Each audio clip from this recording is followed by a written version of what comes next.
You're listening to the DolphinsTalk.com podcast network.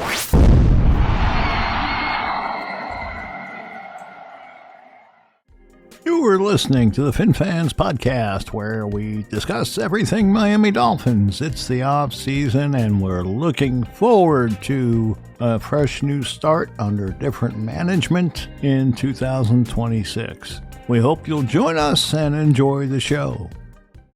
And it's another FinFans podcast. With me today is Matt Mariani. Hey, Matt. FinFans, glad to be back. Very happy to be back. It's been a minute. Good to see you guys. Yeah. And with us is also Chris Ragone. What's up, everybody? It's good to have you back, Matt. It's been a while. Oh, thank you. Looking forward to this one. So we'll start with you, Matt. I mean, you were on, I guess, for the draft? Right before the draft. Yeah, right. We did. I was on a pre-draft show, yeah. So kind of take me from there to now. What are your thoughts? So going into the draft, I really wanted Ruben Bain, and Ruben Bain got to us, and we selected Caden Proctor. Mm-hmm. And I was disappointed in the moment. I'll admit it. I was too. And I was even disappointed in not taking Caleb Downs. I was disappointed in the moment. But after looking at the draft as a whole, sitting on it for a few months, I'm happy with what the Green Bay crew did. I see their vision. They made a lot of picks. They're big, huge, beefy guys. This is the kind of draft that could pay dividends 3 years from now, and it matches up with Green Bay drafts. If you look at the past 6 Green Bay drafts, I said this the last time I was on the show, they make a lot of picks every year, and they don't hit on all of them, but they pretty successfully hit on 3 or 4 of them every year, and you never know which ones they're going to be. So any of the 3-4 guys that Miami could potentially hit on out of the, what do they take, 10, 11, 12? 13. If they hit on 3 or 4 of them, then it's going to be a successful draft. I'm excited. I really liked, the first round guys. Caden Proctor, he should be pretty good at left guard. Next to Patrick Paul, I like that combo. The run game should be good. We'll see if Jonah can pull anything together at right guard. I liked Chris Johnson, the pick at the end of the first round. I mean, we filled needs. I mean, this team's got nothing but needs, so it's not that hard to fill them. Now we just got to see if these guys are any good, and I hope they are. There's not much more to say about that. I'm sure we've talked the draft to death by now. Everybody's ready for a season to start. Yeah. And we talked free agency, and we talked, should they trade Brooks, and what's your thoughts on that? Well, I'm happy with the big re-signs of Brewer and Achane. I do like to have a little bit of veteran leadership in for this young team. That might be what they were missing in 2019 with the rebuild. The rebuild in 2019 was such a mess, kind of. They didn't know what they wanted to do. They wanted to tank, but they brought in Fitzpatrick. And then it was the whole brand new team in 2020. Everybody was super young. They didn't really have any veteran leadership on that team. So this is kind of where we're at right now. We're in that 2019-2020 phase of the rebuild. And, I mean, Brewer deserved it. Achane deserved it. I think Brooks deserves it. I love all 3 guys. They play hard. I want to keep them around. I think they're young. I think they should produce for the next 4 or 5 years. I think those are the only 3 guys on the team I would pay right now. So let's see if that third one gets done. Yep.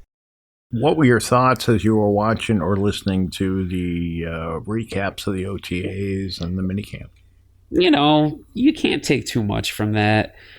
I saw a lot of videos where it looked like the guys were having fun, and I was happy to see that. They look like they're excited to be there, which is nice for a young rebuilding team. Not much gets out of OTAs besides the silly stuff and the positive stuff. It was nice seeing Willis throw some balls. I mean, I feel like every video I saw of Willis, the ball was deep, and I didn't see anybody catching it at the end. But it was nice seeing a guy in a Dolphins uniform throw the ball really far. That was exciting. Yeah, that was kind of fun, right? He's definitely got zip on his ball that He my does, last guy yeah. didn't have. Yeah, he does. So there's that. I mean, it's hard to get too excited over OTAs for a team with an I over-under agree with you. of 3.5 wins for the. I don't get too high over it. I don't get too low over it. You Right, know? I mean, for every guy that makes a good play, there was a guy that made a bad play. So, Right. you know, that's just the way it goes. So, you know, who cares? I mean, it's just practice. And, Right. you know, hopefully they're learning the offense, they're learning the defense, and they're coming together as a group. You know, that's really what you can hope for. But I guess we're just under a month away from training camp, right? Starts the Yeah. 29th of July. Yeah.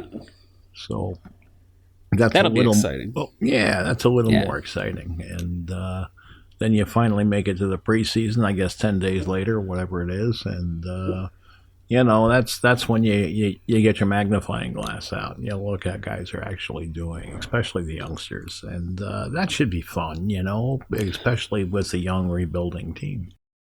We'll probably see a lot of important players in the preseason this year, which will be nice. You think so? Yeah. I mean, nobody's proven on this team. Who's earned a preseason game off on this team?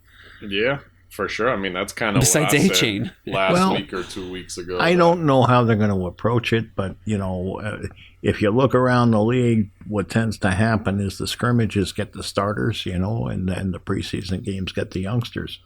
But as you said, we're mostly youngsters, so how much are they actually going to play, you know? Right. With a 91-man roster, they've got a little bit of flexibility, so not everybody does have to play. So we'll see. Yeah, Just a matter of whatever their philosophy is. Yeah, I wanted to get Matt's take on a couple of things that we've heard since the draft regarding our 2 first-round picks. So, Okay.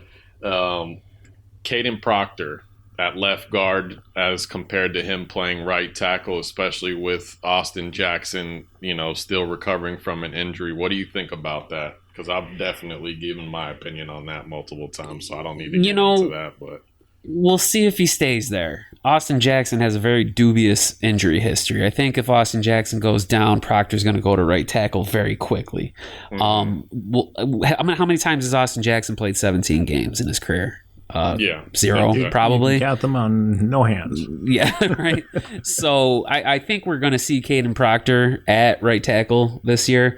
Even though I like the prospects, I'm an Austin Jackson fan at right tackle. His biggest problem is he can't stay healthy, but I think he's a good player. I especially like him in the run game. He has his moments in the pass game. Yeah, he has his moments in the pass game where he lets you down. But I think he's found a home at right tackle, and he's a pretty decent player, and he's one of the few veterans on this team who's got a lot of snaps and a lot of experience. But like you guys said, you can't count on him. So I hope we see Caden Proctor playing left guard and right tackle during the preseason. I hope he's prepared for both. He's more suited to play tackle. Yeah, that's what I think as well. We might need him to play left tackle. I mean, Patrick Paul's been durable for his first 2 years, but we'll see. You know, you never know, right? Mm-hmm. So it'll be good to have flexibility. I think the long-term plan is to have him at right tackle, which I'm perfectly fine with. Hopefully he can play. He's a gigantic man, so let's get that agility up and let's get that technique going for him, and let's grow into that right tackle, and maybe we'll have a player on our hands here. Yeah, I don't have as much of a problem as Chris does with him being a guard. I think back to Laramie Tunsil, and he played his first year at guard. Yeah. So, you know, it can certainly be done. It's not going to hold him back. It's just a matter of, is he going to be agile enough to play tackle? That's really the question. I'm sorry to interrupt, but he's only 20 years old. So let's let him grow into this a little bit. And so I'm okay with him starting at left guard. It's more comfortable. It's less pressure. He's going to be facing not as intense opposition at guard. Let's let him grow up a little bit. Yeah, I mean, my only cause for concern is the fact that he has no experience, at least at the collegiate level, playing guard. And now we're asking him to switch to a completely different position as the number 11 pick in the draft. And I think, Matt, we talked a little bit about it, but it's like if we were going to go the guard route we had the guy that went to the Ravens 2 picks later. Yeah, it's supposed to be this stud guard. So it's like, I don't know. It's like, I know with Tunsil, I know he had previous experience playing guard too, so it was easier for him to slide back in. I just think, like, I talked about this when we first found out that he was going to be playing guard. It's like, I'm kind of thinking of the Liam Eichenberg thing, and even Austin Jackson to an extent, where you're moving a guy around a lot instead of just playing him at his one natural position, even though Proctor was a left tackle. I think, he could be a right tackle, but I don't know. I mean, it just, I don't necessarily like it. I think Proctor's also he's going to be one of the biggest guards in the league. So, I'd prefer him at that tackle position to have those 2 bookend tackles. So, because like I said, I mean, and you said too, I mean, if Austin Jackson goes down and Proctor is still the left guard, we're talking about a right side of Jonas Avainaya and Charlie Heck or somebody like that. So that's definitely, even though that's terrifying. We don't have a left-handed quarterback anymore, so it's not the blind side. It's still, a cause for concern. Still terrifying is what it is. For sure. I think Sullivan said after the draft that they viewed him as a tackle long-term. I don't think Austin Jackson's in the long-term plans. So of course not. Right. So this is like a week 1 comparison as to like what we're going to get out of Proctor for like the next hopefully 4 or 5 years. Yeah, so Jackson has guard experience. That's the reason why initially I was just like, this isn't really making sense. Like, it would make more sense to just move Jackson into the guard position and see if he could stay healthy and let Proctor get those right tackle reps from the start. Because, you just said it, he's 20 years old. He's going to need every rep he can get. So it's like he's learning a different technique to play a different position than what I guess is long-term what he's going to end up playing. So kind of, we'll see. I mean, Lock the guy in front of you. Yeah, exactly. So, and then okay, let's not overcomplicate things. Yeah, and then the second part to that question is we've heard that Chris Johnson is going to be playing a lot of nickel, and as a first-round pick, especially with our other corners that they're not really proven. How do you feel about that? I'm hoping deep down that we pull off that pre-training camp signing of Roswell Douglas like we did last year. And then that would make a lot more sense because our cornerbacks are not exciting right now. I don't know that I agree with that because I do think there's some talent there. I do. We saw Juju have a couple of decent games last year. Okay. Can he stay healthy? That's the question with him. Yeah. Okay. And what about Bonner? I mean, he just hasn't shown it so far. I mean, he hasn't gotten a ton of opportunity. Exactly. So I'll give him credit for that. But when he has, he's getting burnt. So, I mean, we'll see. I mean, I'm not going to completely write him off. I mean, Storm Duck's another guy who's, he's definitely got talent, but he's coming off a serious injury. And, with these corners, sometimes they're not able to get back to that level where they're at. I mean, you got Jason Marshall from last year. Nick Needham, a good example of that. Yep, exactly. Nick Needham. But yeah, I mean, I think if their long-term goal for him is to be the nickel, I don't think that was warrant of a first-round pick. But I think this kid's got the stuff to play on the outside. We just got to see, because one thing I also said, like, I love the Chris Johnson pick, but him playing at a small school and looking up the receivers that he went against, it's not very an impressive list. So we're going to see him go from, these, I think it's still Division I, but, it's in a lesser conference to now you're going up against Jamar Chase. You're going up against, all these top tier elite guys. So Chris Johnson's definitely going to have his hands full. I guess the biggest knock on him that I've heard was he doesn't always compete well, when the ball is up above his head. Mm-hmm. So, when he is going against a taller receiver, he may be at a little bit of a disadvantage. But as far as his running and his ability to mirror, those things they said in camp, he was doing really well. Mm-hmm. So we'll see. It's hard to play cornerback, it's really hard. For sure. For sure. So, it may take him a minute, but I wouldn't necessarily panic if he doesn't look good early. Mm-hmm. But we'll see. I'm willing to give the benefit of the doubt to Hafley. DBs are his pedigree, so if he's going to sign off on Chris Johnson and he wants to play him a little bit inside, a little bit outside, I'm fine with it. Okay, so that's where I stand on Chris Johnson. You're going to do what your roster tells you to do. Yeah, right. Yeah. So, all right, Chris, you got any thoughts you want to add to any of that? No. I mean, while we're on the Chris Johnson subject, I was reading something Omar Kelly wrote, and he said even though he is 6'1", looking at him amongst all the other corners, he's definitely the smallest guy. So, like you just said, when the ball's in the air, I know he's got pretty good ball skills, but hopefully he gains a little bit of weight between now and next year. Because, this year, we've already said it, we're not looking to – I mean, they may surprise us and try to sneak in as a wild card team, but, we're not looking at wins and losses as the most important thing this year. We're looking at the development of Chris Johnson, of Caden Proctor, of even second-year guys, Kenneth Grant, Jonas Avayanaya. So that's big. Malik that's Willis, what I'm watching for. Yeah, for sure. Hey guys, this is Mike again, breaking in for a second just to ask a favor of you. We would like to request that you go to Apple Podcasts and leave us a review and rate the show. Let us know how we're doing. We'd very much appreciate it. Thank you, and fins up. All right, what we're going to do is we're going to take a step back for just a couple minutes, and we'll be right back. I want to see Kenneth Grant take a huge step this year, and I want to see Jonas Avayanaya look halfway competent. And if Kenneth Grant doesn't take a step, I want to see it from Jordan Phillips.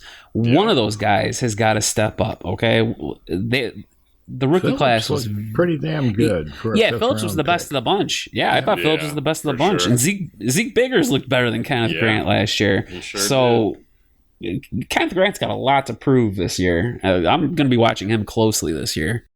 Yep, I hear you. I never get too concerned about defensive linemen starting slow, though, because it happens. We saw that with Chris Wilkins. He wasn't phenomenal his first year. He grew into what he was. Yes, and that's true. I think that's what happens with a lot of defensive linemen, unless you're Aaron Donald or T.J. Watt or one of those guys. Yeah, I'm fired up to see this Jacob Rodriguez. I'm not going to lie too. to you guys. Out of all Everybody the rookies is. that we have, aside from Chris Bell, because I think once Chris Bell is fully recovered, watching his highlights, I mean, he just reminds me of A.J. Brown, that type of guy. He's a physical guy. He's got good hands. He can move with the ball after he catches it. I mean, aside from Chris Bell, I'm pumped to see what this Jacob Rodriguez is going to bring to the table. I'm so excited that we drafted a middle linebacker with a high priority pick. Yeah. Who's the last one? Jerome Baker? Oh my God. Greer, he treated middle linebackers like they were poison. I don't know what he had against them. So it's exciting to get a tackling machine on the team. And this guy's coming in with a Texas Tech pedigree. Jordan Brooks loves him. Zach Thomas loves him. Yeah. So, yeah, how could you not be excited? What else are they going to say? Well, come on. But it's exciting nonetheless. Yeah, especially Zach being one of his mentors even before he got drafted, So obviously they had a pretty good connection. Yeah, of course. There's been a ton of middle linebackers that have came from Texas Tech since Zach Thomas, but this guy has worked with him, one-on-one. And then, Jordan Brooks calling him the night he got drafted like, hey, man, I'm excited to get to work. And, I think he's going to be able to teach Jacob Rodriguez a lot of things. And that's why, like Matt said earlier, I think keeping Jordan Brooks and guys like that is definitely beneficial for these young guys. If Zach is going to teach him anything, it'll be how to study. Yep.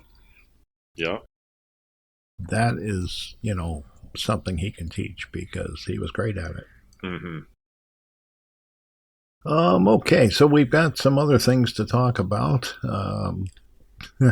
I think it was Alain Poupart who made a list of 10 Dolphin quarterbacks since Dan Marino who were the most exciting, and he ranked them from 10 to 1. And I'd be interested in your guys' take on his list. This is going to be controversial. I can already tell. You know who me and Matt got at. I haven't seen the list, but I know who should be number one, and I know why that person should be number one. But he's not going to be number one because of pure hate. Just because of pure hate. I'm interested for this list. Let's go. All right, at number 10, he's got Jay Fiedler. Dang. I thought he'd be higher. Yeah, I thought he'd be a little higher than that, too. Well, he was following Marino. Yeah. Let's see who's higher than Jay Fiedler. So that's a pretty big drop-off. I can't name 10 quarterbacks since Dan Marino better than Jay Fiedler, so I'd like to see who Poupart thinks is... Well, no, this isn't who's better. This is who was the most anticipated. Oh, most anticipated. Okay. Yes. All right. I thought before they played. Okay. You can definitely turn this list around a little bit if you go who's better. Mm-hmm. Okay. But this is who he feels were the most anticipated. Okay. Number 9 is Gus Frerotte. I wasn't more excited for Gus Frerotte than I was for Jay Fiedler. I wasn't excited about Gus Frerotte at all. Yeah, and Gus Frerotte proved me right. I'm telling you, there's a lot to argue here. Ryan Fitzpatrick, he has next. What? I would have him a lot higher on that list. For sure. He people were excited for him because he's an exciting player, and he proved it in 2019 and 2020. What to be excited about because he has a crazy play style. So and everybody knew that coming in. Uh-huh. Yeah, that's I'm interested to see who he has higher than Fitzpatrick. Well, it was him or Josh Rosen, right? Yeah. I wish we started Josh Rosen in retrospect for the entire season. For sure. Yeah, exactly. It probably would have worked out better in our favor. Maybe we'd have the Cincinnati quarterback here. Yeah. Trent Green. No, come on. I was hyped for him. I was more excited definitely for Trent Green than Ryan Fitzpatrick. Trent Green got lit up, and that was it. I don't think he played another down for us or in the NFL after that, if I'm not mistaken. But I definitely remember that. It was his first game in our uniform, and I think he took off, and he just got clobbered, and that was it. Yep. That was all he had concussion problems before he got here. And, that was Trent Green has always steadily been like the 21st best quarterback in the league during his entire career. I don't know how you could get excited for that. Yeah, I mean, it was. You got to think from my perspective too. I'm 32, so I mean, I haven't seen like my first years that I really remember watching was Jay Fiedler and them. So AJ Feely, like all those type of guys. So Jay my Cutler. Perspective's a little different. Jay Cutler. I was not excited for Jay Cutler at all. I didn't see that panning out. It's another guy. All. Yeah, I mean, I would say I definitely was compared to, again, what I've seen since then. I mean, Jay Cutler was coming with that gunslinger mentality, a little bit like Fitz. He had a good arm. I think by the time he got to us, he was kind of over it. You know, he was just really. He didn't want to get hit. Yeah, he didn't want to get hit, and he was playing for the check, not for the love of the game anymore. Yeah. He had 10 million reasons to play and none to play well. Yeah. Yeah, we definitely gave him a nice check. Yeah. And number 5 is Ryan Tannehill. Yeah, I mean, he's a top 10 pick. I can't name 4 quarterbacks that you should have been more excited for, you know, from their get-go since Marino. He was the first round pick they used since Marino, right? Yeah. I think so. Yeah. All right. Yeah. So that was a long time. Yeah. And they wasted a lot of second round picks. He was a top 10 pick. I was a little skeptical about him because of the whole he was a wide receiver in college thing. And he was slow to turn around, but he had a couple good years. He had the J.I. years and the unicorn years. Tannehill had some nice years. Then he went to Tennessee and they made it all the way to the AFC Championship. So if you put a good team around him. What? Hand off to Henry, left. Hand off to Henry. Yeah, he was barely cracking 100 yards. But we'll give him the credit. I mean, he wasn't making the boneheaded mistakes that he made. I mean, I'll be honest. I was, from the moment we drafted him, just like Matt said, I mean, him being a wide receiver, like I was watching college football at that point. I didn't see anything that was great about him. Over the years, though, that's what I was going to say. Over the years, he definitely gained my respect because one thing that dude could do is take a hit. Yep. He'd get up every time, and he played behind some bad offensive lines, and that's one thing I'll say about his first Tannehill. couple of years, they were brutal. Yeah. So I guess now that I think about it, I was kind of disappointed we ended up with him because that was the whole suck for Luck year. Yeah. And so, we were getting all excited for Luck, and then RG3 got taken ahead of him, and he came out like gangbusters, but he ended up falling apart too. So I guess all three of them kind of had disappointing careers. Yeah. And I guess in retrospect, Tannehill kind of had the best career out of the three of them. You think so? Better than Luck? He had the most longevity. I mean, Luck had some good years. Luck had better years, but the early retirement is always going to hang over Luck's career. Maybe had he been a Dolphin and won a Super Bowl, maybe he doesn't retire. Yeah, that's true. I mean, he took a beating. We just talked about our offensive line with Tannehill. Even if we took Luck, I mean, it was the same type of thing like I talked about. Had we taken I mean, I'm not trying to open that can of worms, but had we taken Herbert over Tua with how bad the offensive line was, that might have stunted his growth. You never know. But yeah, I mean, nonetheless, like I said, Tannehill, I wasn't super hyped on him when we drafted him. I tried to give him the benefit of the doubt. And then, one thing that sticks out to me about Tannehill, too, is that I want to say the year we drafted him is the year we changed our uniform, correct? We started going with this new. So. Yeah, you're right. I hated it. When we came out in the all orange color brush or whatever, that was the worst jersey I've ever seen. Yeah. That was terrible. The creamsicles were terrible. I hated them. Chad Pennington is number 4. That was a fun year. That was a fun year. That was fun until I went to the playoff game. I was there with my pops, and we watched this guy throw 4 interceptions after throwing 3 interceptions the whole year. And then once we played that Ravens defense, I remember there was so many Ravens fans in attendance too, and I could see it. I mean, I think Ray Lewis was still playing. They had Ed Reed. They had some Miami boys. So, there was definitely a lot of Ravens fans. But, nonetheless, that was a fun year. That was the Wildcat year, right? Yep. Yeah. So, it definitely brought back some fun to the game for us Dolphins fans. Yeah. Malik Willis is number 3.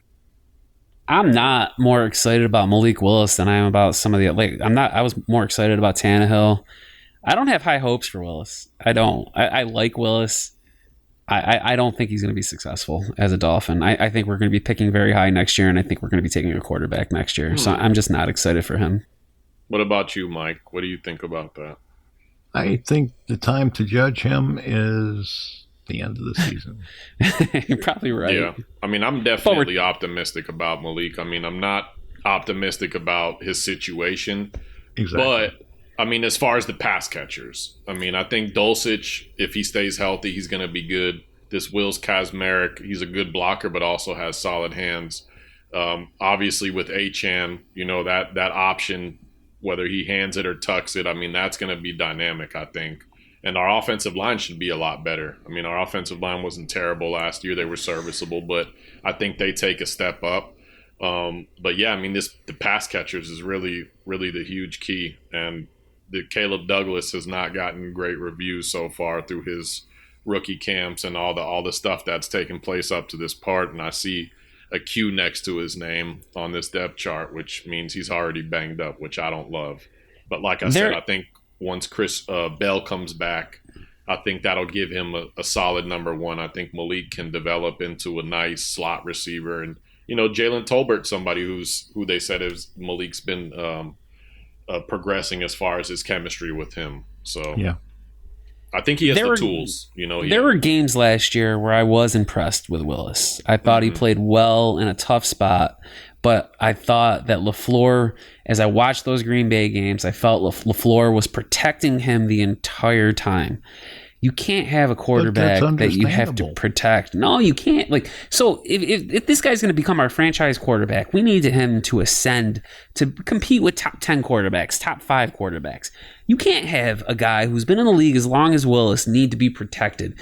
The Green Bay would play games where Willis only attempted 6 passes for the entire game. It's not a matter of how many practices he had. It's a matter of how many live reps he's had.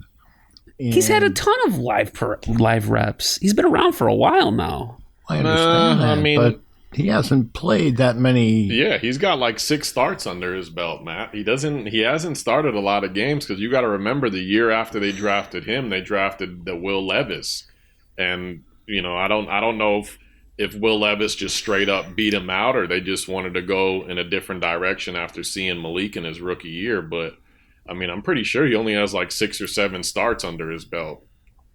And he just turned 27, so he's been around for a little bit, but he's not like he doesn't have a ton of experience. I hope Willis is great, but I don't have high expectations for him.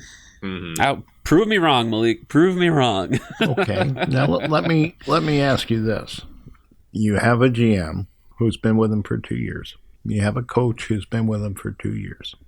The coach worked hand in hand with him because he was the scout team quarterback and the coach was the defensive coordinator. Okay, so he knows him about as well as anybody knows him. Right. With that being the case, and them going ahead and spending $45 million to bring him in here, they've got to believe he does have some talent. I don't know about that. I really don't know about that. I see people that know him that only gave him a 2-year deal. They know the situation that they're going into, and I think that they think... Are you saying he's a bridge? Yeah, I do. He's a guy that they'll feel comfortable starting in 2027 while a rookie learns, maybe on the bench for 5 or 6 games, and then somebody takes over in 2027. That's possible. I mean, it depends on how he performs. It definitely does. So he's got a chance to prove himself. He's got a chance to prove everyone wrong. He does. Well, not everyone, but me, at least. Yeah. And all the people who think like me. Well, and I'm rooting for him. No reason to be sold on him, other than the fact that they're confident in him. Yeah. I don't know if they are. I really don't know if they are. Man. I mean, you got to think about it, too. You got a first-time head coach and a first-time GM.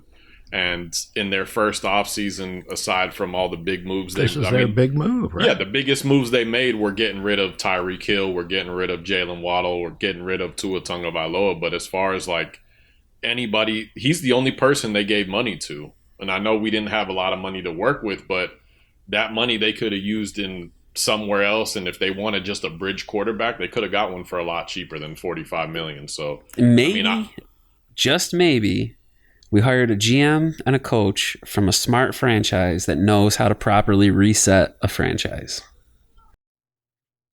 All right, guys, we're going to break for a few moments, and we'll be right back. We'll see. I mean, I agree, but like I said, then them giving a bridge quarterback $45 million for 2 years isn't really the smartest way to go about it. But why not? Who knows? Lose? If the plan's not to win until 2027 or 2028, who cares what kind of money you're spending in the meantime? Well, you would get somebody who wasn't. I mean, as far as I'm concerned, Malik Willis was the most sought-out quarterback in this free agent class. You got to save face.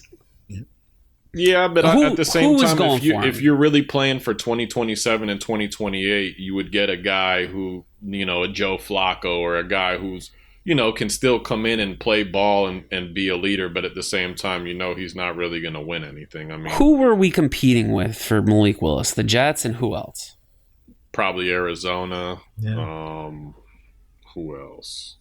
I'd have to look around. I'm not saying that there was a bunch of teams that really wanted him, but I just think what we saw him do last year, especially in a snow game and against pretty good competition, compared the game he played against the Ravens was top shelf. Yeah, for sure. Yep. I mean, it was a great game, and when you look at his intangibles, I mean, the guy can run. He's got a cannon of an arm. The thing that most concerns me about him is his frame. I mean, he's definitely like solid, but when you look at his measurables, I mean, him and Tua are pretty much the same thing, 6'1", 220. But he's thicker. Yeah, I know. That's what I'm saying. Like, he's thicker than Tua, and he can run obviously more, but still, he got hit last year. He hurt his shoulder, and he had to miss the next game after he started. So, his measurables are the only thing I'm kind of concerned Even about. Last year, though, when he played well, everything was like everything looked slow motion to me. He looks very slow. The process is slow. But that's just what I see. Understandable when you have 6 starts. Right. It is. Give him a minute. Number 2. Go ahead. What you say? No, you go ahead. I was just going to say, but prove me wrong, Malik. Prove me wrong. Prove me wrong. Number 2, Tua Tagovailoa. Number 2? Number 2. You kidding me? Number 2? Who? I can't possibly think of anybody since Marino that came in with more hype and anticipation than Tua. Yeah. This is unbelievable to me. What is Poupart's out of his mind. Out of his mind. Whether or not Tua delivered, who you were most anticipated for, this Miami fans were doing backflips when we drafted Tua. Everybody wanted Tua. Some of them. I don't know. Everybody does. Nah, I remember 2020 was like it was yesterday. Anyone who said they wanted Justin Herbert is lying, including Brian Flores. All right, I remember 2020 like it was yesterday. All right. No, I believe Brian. I don't believe Brian Flores one bit. All right, go ahead. Number 1. Drum roll, please. Dante Culpepper. No way. No. Come on. I was hyped for him, but I wouldn't say more hyped than our top 5 quarterback. No way. I don't think so. I mean, Culpepper was coming off of a knee injury too, and he was him or mobile, Breeze, but, and of course we made the wrong decision. Yeah, for sure. I mean, I don't even know if Culpepper would crack my top 5 as far as anticipated, but that's I didn't even think of him. He didn't even cross my mind. Yeah, I was excited for him. I'm not gonna lie. I mean, again, this goes back into just my age and when I started watching the Dolphins and all this shit quarterback play I had seen up to that point. And when I first started watching ball too, it was him launching it to Randy Moss and him launching it to Chris Carter, and I'm like, okay, we got a quarterback that he's got an arm and he could move a little bit too. Culpepper, he wasn't like a Michael Vick type fast, but he took off and ran quite a bit in Minnesota. But Moss and Carter were they're in the conversation for the greatest wide receiver duo of all time. Ever, so for sure. What'd you think was going to happen? Culpepper was going to be this. I think Moss is the best receiver of all. Yeah, I know. I do people too. argue with me on that. Yeah, no, he has my vote too. A lot of people say Jerry Rice, and Jerry Rice definitely puts up a debate. Moss is definitely the most physically talented. Yeah, it's not even close. I used to say Paul Warfield was, but then time changes. But I look at Moss, and he's just such a game breaker, or was such a game breaker. But that's the list, and you can really dissect this thing. I mean, I think Tannehill at number 5 is a little low. I do think people were excited for Tannehill. Yeah, they were. He was a top 10 pick. Yeah, exactly. I think that's what they were more excited about, is the fact that we took a guy top 10 or top 11, whatever he went. But as far as the player, I don't know.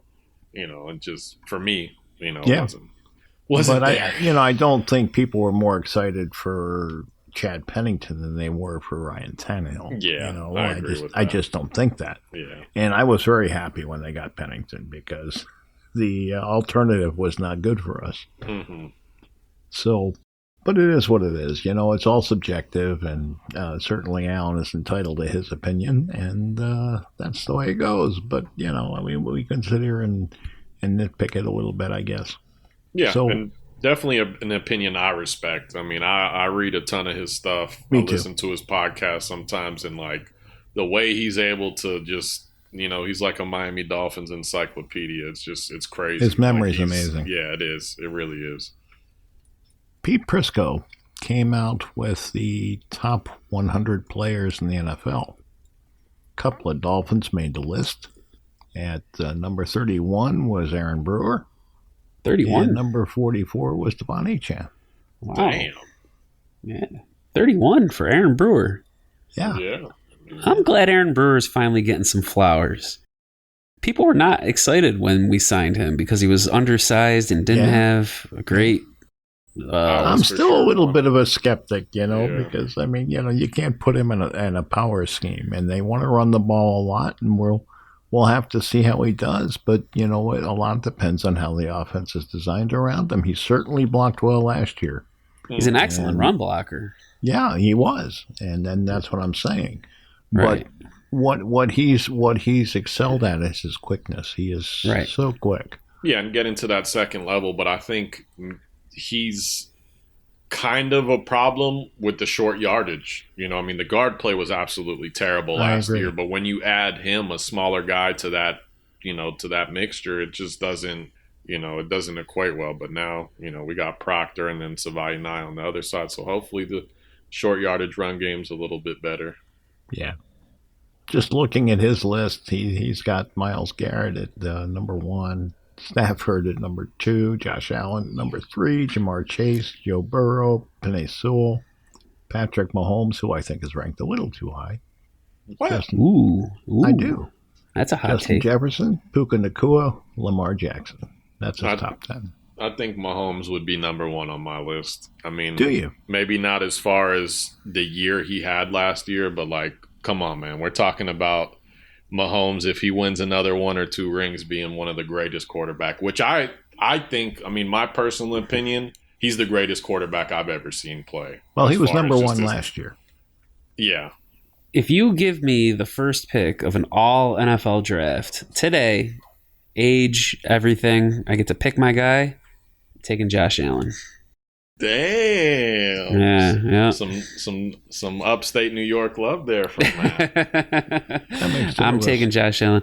I don't know. I've just seen him beat Allen our brains over in. Mahomes? I would. Yeah, at this point in their careers, yeah. I've seen Allen carry far less than Mahomes. Those Kansas City teams are always stacked that make it to the Super Bowl. They always have great defenses. They always have weapons that fit him perfectly. And Andy Reid. Yeah, Josh Allen does so much by himself, and their pathetic franchise can't put anything around him. So I feel bad for Josh Allen. I'm starting to get to the point where I'm starting to feel bad for Josh Allen, and as a Dolphins fan, that drives me crazy because he just beats the shit out of us every single time he plays us. I'm not going that far. No, because I mean, he had Stephon Diggs and a pretty good defense some of those years, Matt. I mean, he didn't have an Andy Reid, or he didn't have a Tyreek Hill or Kelsey. I fight with a lot of Bills fans up here often. I've been arguing that Sean McDermott should have got fired 3 years ago because the defense is always what knocks them out of the playoffs. They've never been able to keep the Chiefs under 30 points in the playoffs, and that was Sean McDermott's job. Okay, it's not Josh Allen's fault that the defense gives up 30 in the playoffs every year. Mm-hmm. And he's always keeping them in it. So give me Josh Allen at this point in their careers. Just because I think Mahomes he's banged up, he's a little bit older, he's not as explosive as he was. This isn't like 2018 Patrick Mahomes. So I think right now, give me Josh Allen. Typically speaking, I mean, Josh Allen runs probably as much as anybody, but these guys who run tend to get hurt more often. And Josh, at least, is a bigger man. He's a thicker man. He's much more tough to get down. Mm-hmm. So to me, he's a little more durable than some of your guys like Malik Willis. And I think my biggest issue with Josh Allen is his lack of clutchness.